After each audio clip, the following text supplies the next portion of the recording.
कई लोग कहते हैं गुरुजी क्या दूध चढ़ाना जरूरी है शंकर पर? कई लोग कहते हैं गुरुजी क्या दही चढ़ाना जरूरी है शंकर पर? शहद चढ़ाना जरूरी है? घृत चढ़ाना जरूरी है? शक्कर चढ़ाना जरूरी है? शिव महापुराण की कथा कहती है 5 चीजें शंकर भगवान पर चढ़ती है। दूध अर्थात घर में लक्ष्मी की वृद्धि करता है, इसलिए चढ़ाया जाता है। दही शंकर भगवान पर इसलिए चढ़ाते हैं क्योंकि यह परिवार को जोड़ता है। जिसके परिवार में क्लेश ज्यादा होता है, जिसके परिवार में आपस में तकरार ज्यादा होता है, उसको दही जोड़ता है। शहद घर में चिड़चिड़ प्रवृत्ति को समाप्त करता है। घी रोग को समाप्त करता है।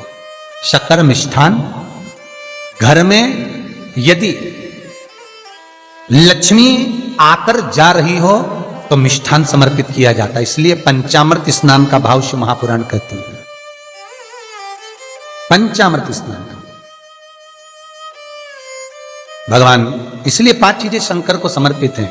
दूध, दही, घृत, शहद, शक्कर अर्थात मिष्ठान। शक्कर से मूलतः यहां शिव महापुराण में शक्कर नहीं लिखी है, मिष्ठान। अब लोग शक्कर पीस कर अभिषेक करते हैं, परंतु मिष्ठान अर्थात गाय के दूध से निर्मित कोई मिठाई, और उस मिठाई से भगवान शंकर का अभिषेक। अब लोग भले शक्कर रखने लगे शंकर जी के अभिषेक में, पर यहां शक्कर नहीं लिखा है, यहां मिष्ठान।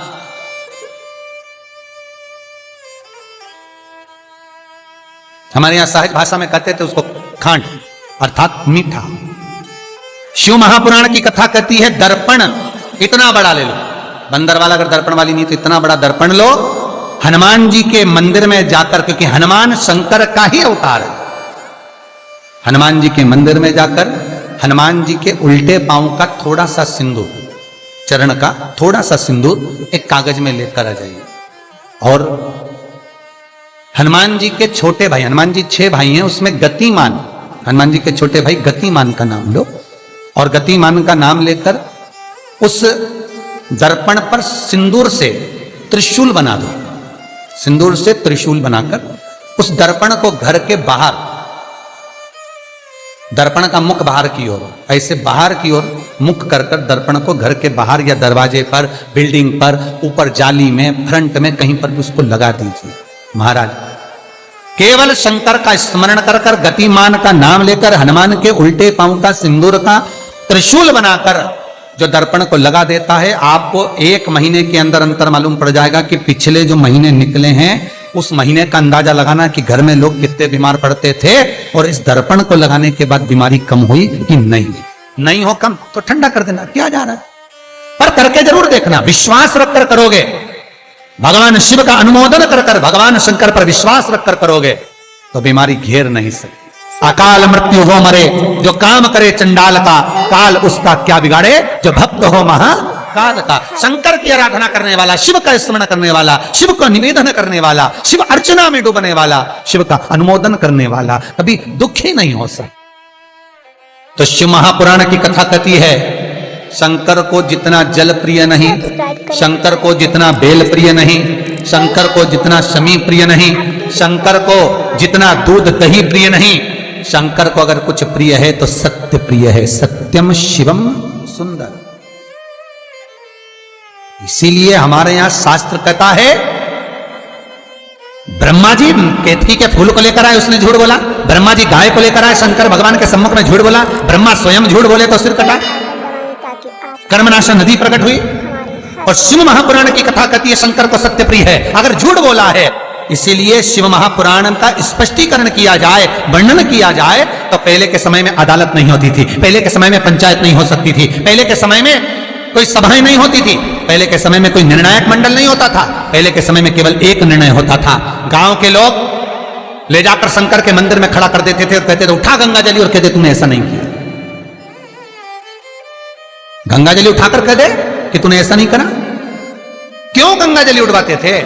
क्योंकि लोगों ने शिव महापुराण सुन रखी थी।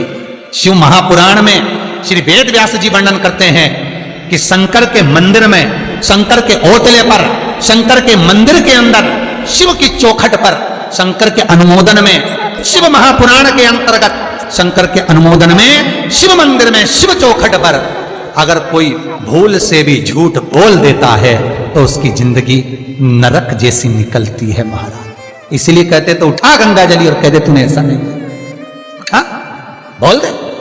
आपके भी जीवन में अगर किसी को कष्ट है, फिर निवेदन करूंगा, मंदिर में अगरबत्ती भले मत लगाओ, मंदिर में दीप भले मत जलाओ, मंदिर में पेड़ा भले मत चढ़ाओ। अगर आपके मोहल्ले में, आपके पड़ोस में, आपके परिवार में, आपके नजदीक में अगर कोई दुखी है, कष्ट में है, उसको यदि प्रेम की वाणी भी बोल ली है, एक रोटी भी प्रेम की खिला दी, किसी के चेहरे पर स्माइल ला दी, तो मंदिर में दिया जलाने के बराबर है। मंदिर में दीप जलाने के लिए बेलपत्र भगवान माता पार्वती के अश्रु से है, रुद्राक्ष भगवान शंकर के अश्रु से है, शमी पत्र उमा और महेश्वर भगवान शंकर के विग्रह के सुख से जो जल प्रकट हुआ है, उस जल से शमी की उत्पत्ति है। दोनों के मिलन से, दोनों के मिलन से। जैसे एक मुखी से लेकर 14 मुखी तक रुद्राक्ष होते हैं, आप पहले भी कथा में कहा, एक मुखी से लेकर 14 मुखी तक रुद्राक्ष होते हैं। सभी रुद्राक्ष का अपना अपना एक मंत्र होता है, अपनी अपनी एक साधना होती है जिसके अनुसार रुद्राक्ष काम करता है। एक मुखी रुद्राक्ष लक्ष्मी की वृद्धि के लिए होता है। कभी मौका मिले तो एक मुखी रुद्राक्ष का दर्शन करना। पर एक मुखी रुद्राक्ष जितना छोटे से छोटा होता है, जितना छोटे से छोटा होता है, उतना सुख दे। एक मुखी रुद्राक्ष लक्ष्मी की वृद्धि के लिए होता है, कार्य सिद्धि के लिए होता है। कोई भिखारी से भिखारी, गरीबड़े से गरीबड़ा भी अगर धारण कर ले, उसके घर में एक मुखी रुद्राक्ष अगर प्रवेश कर जाए तो सुख का अनुभव करा देता है, संपदा का अनुभव कराता है, सरस्वती का भाव प्रकट करता है, वैभव का भाव देता है। एक मुखी रुद्राक्ष का मंत्र है ओम ह्रीं नमः, ओम ह्रीं नमः। ये लक्ष्मी के लिए होता है महाराज। दो मुखी रुद्राक्ष बांधा को हरता है। कोई तकलीफ आ रही है, कोई प्रशासनिक कार्य है, कोई काम नहीं हो रहा, फाइल आगे नहीं बढ़ रही, बहुत तकलीफ आ रही है, तो दो मुखी रुद्राक्ष जो व्यक्ति धारण करता है उसका कार्य सफल होता है। दो मुखी रुद्राक्ष का मंत्र है ओम नमः। दो मुखी रुद्राक्ष का शिव महापुराण में जो मंत्र दिया है ओम नमः। विदेश्वर संहिता के अंतर्गत शिव महापुराण में रुद्राक्ष के 14 मुखी रुद्राक्ष के मंत्र दिए हुए हैं। आप शिव महापुराण नहीं पढ़ सकते तो मंत्र लिख लें। दो मुखी रुद्राक्ष का मंत्र है ओम नमः। तीन मुखी रुद्राक्ष विद्या प्राप्ति के लिए होता है। कैसा भी अनपढ़ से अनपढ़ व्यक्ति हो, जिसको विद्या में रुचि ना हो, पढ़ ही नहीं पा रहा हो, चित्त वृत्ति ही ना लग रही हो, मन ही ना लग रहा हो, परसेंट कम से कम होते जा रहे हो, तीन मुखी रुद्राक्ष उस बच्चे के गले में लाल धागे में डाल दीजिए। नहीं डाल सकते तो बच्चे के कमरे में जहां वो पढ़ता है, विद्याध्ययन करता है, उसके कमरे में लगा दीजिए। तीन मुखी रुद्राक्ष का मंत्र है ओम क्लीं नमः, ओम क्लीं नमः। ये तीन मुखी रुद्राक्ष का मंत्र है। इन मंत्र को कैसे सिद्ध करना है वो आपको 14 मुखी के रुद्राक्ष के पूर्ण होने पर वर्णन करते। तीन मुखी रुद्राक्ष का वर्णन है ओम क्लीं नमः। चार मुखी रुद्राक्ष खोई हुई वस्तु को प्रदान कर देता है महाराज। यदि कोई वस्तु आपकी खो गई है, कोई सामान आपका रखा गया नहीं मिल रहा, चार मुखी रुद्राक्ष को एक चावल की कटोरी में, अक्षत की कटोरी में घर के केंद्र बिंदु में रख दीजिए महाराज। चार मुखी रुद्राक्ष 2 रात्रि तक रखा रहेगा। तीसरी रात्रि को खोई हुई वस्तु आपके घर में कहीं पर भी प्राप्त हो जाएगी, पर होगी, मालूम पड़ जाएगा कि वस्तु यहां है। चार मुखी रुद्राक्ष का मंत्र है ओम ह्रीं नमः, ओम ह्रीं नमः। फिर वर्णन आया 5 मुखी रुद्राक्ष। ये कार्य में सिद्धि देता है। व्यापार नहीं चल रहा हो, कोई नई दुकान खोली हो, नई फैक्ट्री खोली हो, नया कोई कार्य करने जा रहे हो, नहीं हो रहा है, पैसा लग रहा है पर आवक नहीं हो रही है, तो 5 मुखी रुद्राक्ष फल प्रदान करता है। इसका मंत्र है ओम ह्रीं नमः, ओम ह्रीं नमः। 6 मुखी रुद्राक्ष अटके हुए काम को सफल बनाता है।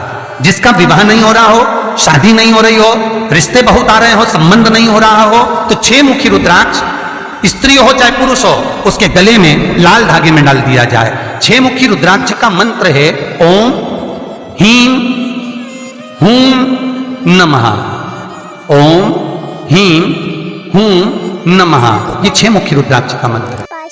7 मुखी रुद्राक्ष श्री शिवाय नमस्तुभ्यं।